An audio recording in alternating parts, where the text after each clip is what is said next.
नमस्कार दोस्तों, आप सभी का स्वागत है हमारे चैनल वास्तु सफर में। दोस्तों, अगर आप भी अपनी लाइफ में कुछ नया सीखने की चाह रखते हैं तो अभी हमारे चैनल वास्तु सफर को सब्सक्राइब कर लें। आज हम जानेंगे कि जिस घर में बिल्ली के बच्चे जन्म लेते हैं वहां क्या होता है। यह जानकारी हमारे लिए महत्वपूर्ण है, इसलिए आपसे आग्रह है कि वीडियो को अंत तक देखें।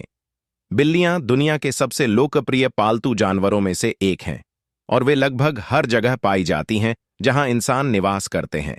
आज के इस वीडियो में हम जानेंगे कि जिस घर में बिल्ली अपने बच्चों को जन्म देती है वहां का माहौल कैसा होता है।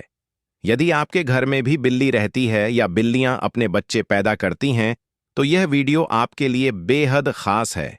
जो लोग बिल्लियां पालते हैं उनके लिए भी यह जानकारी उपयोगी होगी। आजकल कुत्ते और बिल्लियां पालना एक चलन बन गया है, लेकिन क्या यह सही है या गलत? इस वीडियो में हम इस विषय पर भी चर्चा करेंगे। बिल्लियों के बारे में आपने कई कहानियां सुनी होंगी और ग्रंथों में भी उनके बारे में लिखा गया है, लेकिन आज हम आपको जो सच्चाई बताएंगे वह किसी को सुननी चाहिए। शास्त्रों में कहा गया है कि इस संसार में ऐसा कोई घर नहीं है जहां कभी ना कभी बिल्ली न गई हो। बिल्लियां वहां जाती हैं जहां मनुष्य रहते हैं, लेकिन क्या आप जानते हैं कि यदि आपके घर में बिल्ली आती है या उसके बच्चे जन्म लेते हैं तो इसका क्या अर्थ होता है? यदि आपके आसपास बिल्लियां रोती हैं या कोई शुभ कार्य के लिए जाते समय बिल्ली रास्ता काट जाए तो इसका क्या संकेत होता है? बिल्ली एक मांसाहारी स्तनधारी प्राणी है जिसकी सुनने और सूंघने की क्षमता अत्यंत तेज होती है। यह कम रोशनी और रात में भी स्पष्ट देख सकती है। लगभग तानसा 500 वर्षों से बिल्लियां मनुष्य के साथ रहती आ रही हैं और इनका जीवन काल लगभग 15 वर्ष होता है। कहा जाता है कि जिस घर में बिल्ली अपने बच्चों को जन्म देती है वहां मां लक्ष्मी का वास होता है, लेकिन यह बात कितनी सच है और कितनी कल्पना ये जानने के लिए वीडियो को अंत तक देखें।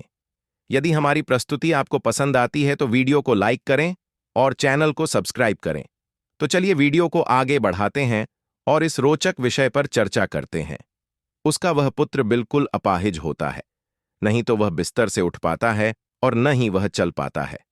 अब वह औरत अपने पुत्र की ऐसी माली हालत देखकर बड़ी दुखी रहती है। हर समय उसको यह चिंता खाई जाती है कि मेरे इस पुत्र का क्या होगा। आदर्श को अब जब दूसरी साल लगती है तो दूसरी साल में उस औरत को दूसरा पुत्र होता है। तो प्रिय दर्शकों, उसका दूसरा पुत्र भी बिल्कुल अपाहिज होता है। वह भी उस औरत की पहले पुत्र की तरह ही बिल्कुल अपाहिज होता है। नहीं तो उसका वह दूसरा पुत्र अपने बिस्तर से उठ पाता है, वह नहीं, वह चल पाता है। फिर दर्शकों, अब उस औरत को और भी ज्यादा चिंता सताने लगी थी कि अब तो मेरे 2 पुत्र हैं, लेकिन दोनों ही बिल्कुल अपाहिज हैं। इनका क्या होगा? इनका का भविष्य कैसा होगा? प्रीति उसको अब जैसे तीसरा साल लगता है तो तीसरी साल में उस औरत को तीसरा पुत्र भी होता है।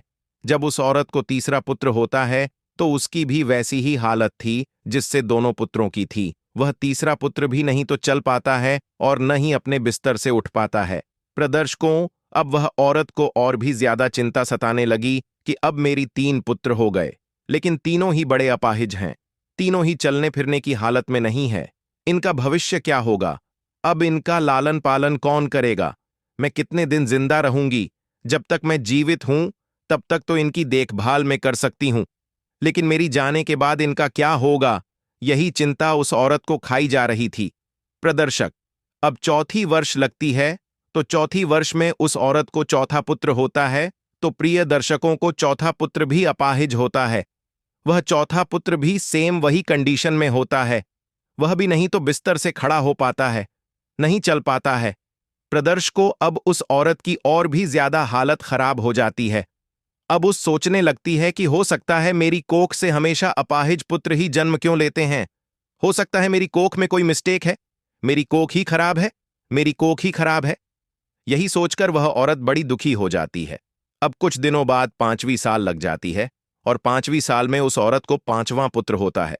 तो प्रिय दर्शकों को 5वां पुत्र भी समय उन्हीं की तरह होता है जैसे कि पहले 4 पुत्र हुए थे। वह 5वां पुत्र भी नहीं तो अपने बिस्तर से उठ पाता है और न ही वह चल पाता है। प्रदर्शकों, अब वह औरत अपनी पूरी आशा छोड़ देती है। पहले उस औरत को ऐसी आशा थी कि एक पुत्र अपाहिज है तो दूसरा पुत्र ठीक होगा। जब 2 पुत्र अपाहिज हो गई तो उस औरत को आशा होने लगी कि तीसरा तो ठीक हो जाएगा। जब 3 पुत्र अपाहिज हो गए तो उस औरत ने यह आशा रखी कि चौथा पुत्र मेरा सही होगा। प्रदर्श को जब चौथा पुत्र भी अपाहिज हो गया तो उस औरत ने बड़ी कठिनाई से एक आसार लगाई कि हो सकता है 5वां पुत्र मेरा ठीक हो जाए। प्रदर्श को जब 5वां पुत्र भी उसका अपाहिज पैदा होता है तो अब वह औरत बिल्कुल आशा छोड़ देती है और सोचने लगती है, हो सकता है मेरे नसीब में यह अपाहिज पुत्र ही लिखे हैं, या फिर हो सकता है मेरी कोख ही खराब हो। यही सोचकर वह औरत बड़ी दुखी हो जाती है और हमेशा घुट घुट के जीने लगती है। उस औरत को हमेशा यह चिंता सताने लगती है कि मेरे जाने के बाद इन 5 पुत्रों का क्या होगा, मेरे इन 5 पुत्रों का क्या होगा, इनका लालन पालन कौन करेगा। यही चिंता उस औरत को खाई जा रही थी। घुट घुट के जीती और अपने पुत्रों का रोर के लालन पालन किया करती थी। प्रदर्शन को खून के आंसू पी थी, लेकिन फिर भी अपने पुत्रों का अच्छे से लालन पालन किया करती थी। प्रदर्श को अब कुछ समय निकलने के बाद उस औरत के घर में एक सफेद बिल्ली आती है और उसको वह बिल्ली उस औरत के घर में रहने लग जाती है। प्रिय दर्शकों, अब कुछ दिनों वह बिल्ली उस औरत के घर में रहती है और कुछ दिनों बाद वह बिल्ली अपने सुंदर 4 बच्चों को जन्म देती है। जब बिल्ली अपने 4 बच्चों को जन्म देती है तो प्रदर्श को उस औरत का पहला बच्चा बिल्कुल ठीक हो जाता है। उस औरत का पहला बच्चा अपने बिस्तर से खड़ा भी होने लगता है और अपने पांव पर चलने भी लग जाता है। प्रिय दर्शकों, अब वह औरत बड़ी प्रसन्न होती है और बड़ी खुशी हो जाती है और ऊपर वाले का दिल से धन्यवाद करती है प्रदर्श को। अब औरत उन बिल्ली के बच्चों को अपने पास ही रखा करती और उनका अच्छे से लालन पालन किया करती। प्रिय दृश्य को कुछ दिनों निकलने के बाद वह बिल्ली का फिर से प्रसव होता है और वह बिल्ली फिर से अपने 4 बच्चों को जन्म देती है तो उसको फिर से उस औरत का दूसरा लड़का का ठीक हो जाता है। इसी तरीके से जब जब बिल्ली को प्रसव होता तब तब उस औरत का हर बच्चा ठीक होता जाता। इसी तरीके से उस औरत के सभी बच्चे ठीक हो जाते हैं और प्रदर्श को उस औरत के घर में अन्न धन की कोई कमी नहीं रहती है। शास्त्रों में ऐसा कहा जाता है कि जिस घर में बिल्ली अपने बच्चों को जन्म देती है उस घर में ही मां लक्ष्मी का तीव्र गति से आगमन होता है। उस घर में सुख समृद्धि इतनी आ जाती है कि उस घर में रहने वाले इंसान नहीं संभालते। प्रदर्श को जिस घर में अपने बच्चों को जन्म देती है उस घर में सुख समृद्धि खूब आती है, लेकिन शास्त्रों में ऐसा कहा गया है कि बिल्ली को घर में पालना अशुभ माना जाता है। बिल्ली से जुड़ी मान्यताएं और शगुन अपशगुन का विषय बहुत पुराना और रहस्यमय है। कई लोग मानते हैं कि बिल्ली का घर में आना या उसका रोना किसी बड़े अशुभ संकेत का प्रतीक होता है। खासकर जब घर में बिल्ली रात के समय रोती है तो इसे बहुत ही नकारात्मक समझा जाता है। ऐसा कहा जाता है कि यह किसी बड़ी अनहोनी या घर के किसी सदस्य की अकाल मृत्यु का संकेत हो सकता है। इस कारण से बहुत से लोग घर में बिल्ली पालने से बचते हैं और इसे अशुभ मानते हैं। शास्त्रों में यह भी उल्लेख है कि यदि आप किसी शुभ कार्य के लिए घर से निकल रहे हैं और रास्ते में बिल्ली आपका रास्ता काट दे तो इसे भी बहुत बड़ा अपशगुन माना जाता है। इस स्थिति में कहा जाता है कि या तो आपको अपना मार्ग बदल लेना चाहिए या कुछ समय रुक जाना चाहिए। ऐसा करने से संभावित अशुभ होता को टाला जा सकता है। कई लोग बिल्लियों को पालने के पक्ष में नहीं होते क्योंकि उनका मानना है कि जहां बिल्लियां होती हैं वहां नकारात्मक ऊर्जा का संचार होता है। यह भी कहा जाता है कि बिल्लियां बार बार एक ही जगह पर घूमती हैं और वहां नकारात्मक शक्तियों को आकर्षित करती हैं। यदि बिल्ली घर में किसी को घूरती हुई देखे या अचानक बिना कारण रोने लगे तो इसे किसी बड़े संकट या हानि का संकेत माना जाता है। हालांकि बिल्लियों के संबंध में केवल नकारात्मक मान्यताएं ही नहीं हैं।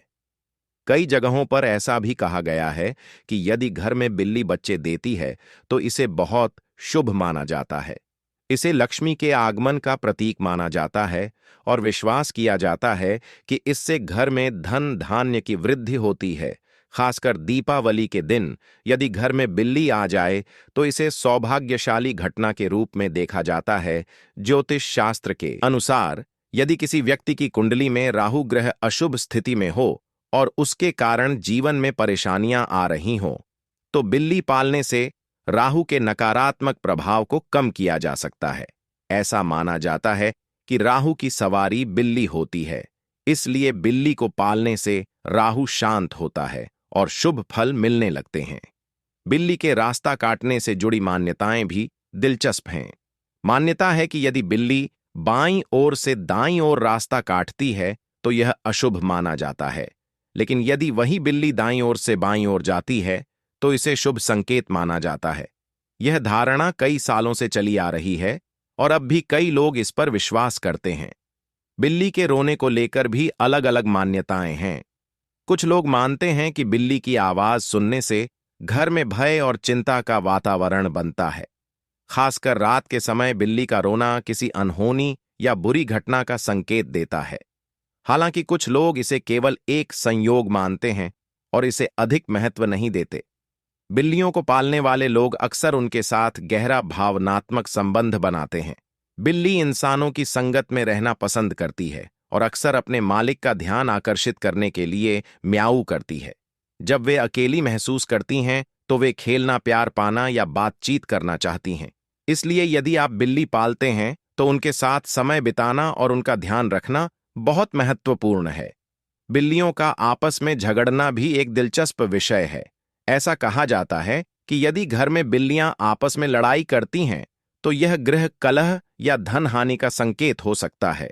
यह संकेत देता है कि घर में जल्द ही कोई बड़ा विवाद या परेशानी उत्पन्न हो सकती है। इसलिए इसे हल्की में नहीं लेना चाहिए और घर के वातावरण को शांतिपूर्ण बनाए रखने का प्रयास करना चाहिए। बिल्ली के साथ जुड़ी मान्यताएं और शगुन अपशगुन समाज में गहरे पैठ बनाए हुए हैं। हालांकि समय के साथ इन मान्यताओं को वैज्ञानिक दृष्टिकोण से देखने की भी आवश्यकता है। कई बार यह केवल अंधविश्वास होता है, लेकिन कई बार यह अनुभव पर आधारित होता है। बिल्ली के बारे में आपकी क्या राय है? क्या आप इन मान्यताओं को मानते हैं या इसे के केवल अंधविश्वास मानते हैं? आपकी राय हमारे लिए महत्वपूर्ण है। कमेंट में जय बजरंग बली लिखना ना भूलें। दोस्तों, आज के लिए बस इतना ही। वीडियो अच्छी लगी हो तो वीडियो को एक लाइक और हमारे चैनल वास्तु सफर को सब्सक्राइब जरूर करें। धन्यवाद।